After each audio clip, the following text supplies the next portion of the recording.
ভাই ভাই ভিডিওটা শেষ পর্যন্ত দেখার অনুরোধ রইল। প্লিজ ভাই শেষ পর্যন্ত দেখবেন।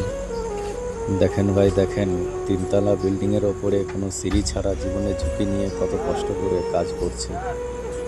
ঠিকাদার পাঠিয়ে তো দেয়, কিন্তু বোঝে না এসব জায়গায় কত রিস্ক নিয়ে কাজ করতে হয় আমাদেরকে।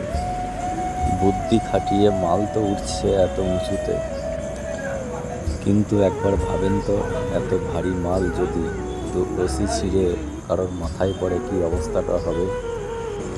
তাই বলছি ভাই, রাজমিস্ত্রি কাজ করি বলে অবহেলা করে এড়িয়ে যাবেন না। প্লিজ ভাই ভিডিওটা লাইক করুন, ভালো লাগলে লাইক সাবস্ক্রাইব অবশ্যই করবেন। जग से हारा नहीं मैं,